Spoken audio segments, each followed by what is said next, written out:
Finally సొరకాయ అప్పాలు ready అయిపోయింది. నీళ్ళు మళ్ళీ సపరేట్గా వేయబడలేదు, అవసరమైతే వేసుకోవాలి. ఈరోజు మన రెసిపీ ఏందో తెలుసా? సొరకాయ అప్పాలు. అసలు ఈ రెసిపీ చూసి ఎంత ఈజీనా అంటారు మీరు. టేస్ట్ కూడా అంతే సూపర్గా ఉంటుంది. మీకు స్టార్ట్ చేద్దామా? ఫస్ట్ సొరకాయని తురిమి పెట్టుకోవాలి. తర్వాత కావాల్సినవన్నీ ఇలా కట్ చేసి పెట్టుకున్నాను. ఏమేమి తీసుకున్నానో ఇప్పుడు మీకు చూపిస్తాను. ఎర్రగడ్డలు, కొత్తిమీర, కరివేపాకు, పచ్చిమిర్చి, బియ్యం పిండి, గంట ముందు నానబెట్టుకున్న పచ్చిశనగపప్పు, జీలకర్ర, ఉప్పు ఇవన్నీ వేసి కలిపేసుకోవాలి. మనకు అన్నీ అందుబాటులో ఉండేవి కదా. ఫస్ట్ కొద్దిగా సాల్ట్ వేసుకోవాలి, జీలకర్ర వేసుకోవాలి, తర్వాత పచ్చెనపప్పు వేసుకోవాలి, తర్వాత ఎర్రగడ్డలు వేసుకోవాలి, తర్వాత పచ్చిమిరపకాయలు, తర్వాత కరివేపాకు, తర్వాత కొత్తిమీర. ఫస్ట్ ఇవన్నీ బాగా ఒత్తుకుంటూ కలుపుకోవాలి. నీళ్ళు మళ్ళీ సపరేట్గా వేయబడలేదు, అవసరమైతే వేసుకోవాలి. అది కూడా 1 స్పూను 2 స్పూన్లు అంతే. కొంచెం పసుపు వేసుకోవాలి కలర్ కోసం. ఇప్పుడు బియ్యం పిండి వేసుకోవాలి.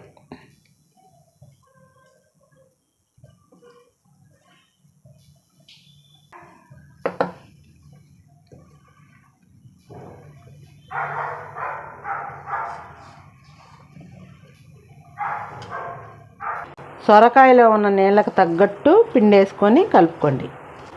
మనం అచ్చం ఉప్పు చెక్కల పిండి ఎలా కలుపుతామో అలా కలుపుకుంటే చాలు.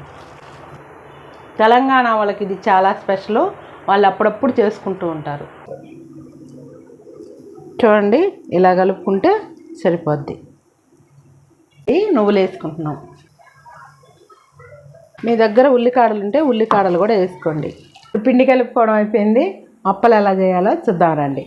ముందుగా ఇలా మందపాటి కవర్ తీసుకొని దానికి కొంచెం నూనె పూసుకొని, తర్వాత అంత లావుగా కాకుండా అంత పలసంగా కాకుండా చేసుకోవాలి. దీనికి మధ్యలో చిన్న హోల్ కూడా పెట్టుకోవాలి. ఇంకెలా చేసుకున్న దాన్ని డీప్ ఫ్రై చేసుకోవడమే. నూనె కాగిందో లేదో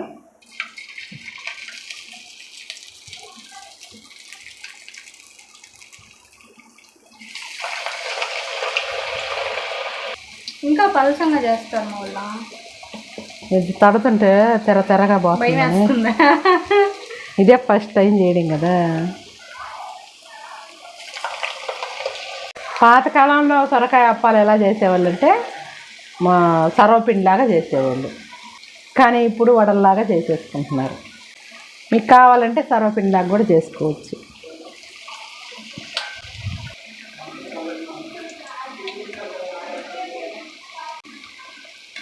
అప్పలు అంత వడంత లావుగా ఉండకూడదు, ఇటు ఉప్పు చెక్కలు అంత పలసంగా ఉండకూడదు. ఇప్పుడు ఈ రకంగా కాలిన తర్వాత తీసేసుకోవాలి.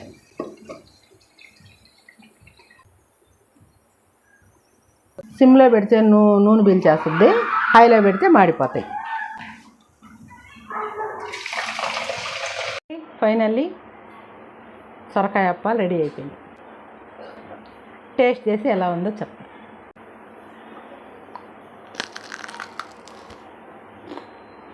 భలే ఉంది పాప. అసలు ఇది ఒక కొత్త రకం టేస్ట్, సర్వపిండి లేకలేదు. భలే ఉంది. ఇది కనీసం 4 రోజులు నిలవ ఉంటుంది. కానీ అన్ని రోజులు ఎవరు ఉంచరు, ఖచ్చితంగా తినేస్తారు. నువ్వుల టేస్ట్, సొరకాయ టేస్ట్ భలే తెలుస్తుంది. క్రిస్పీగా భలే ఉన్నాయి. చాలా ఈజీ, తొందరగా అయిపోతాయి. మీరు కూడా ఒకసారి ట్రై చేసి మీ పిల్లలకు పెట్టండి. రేపు కలుద్దాం. బాయ్.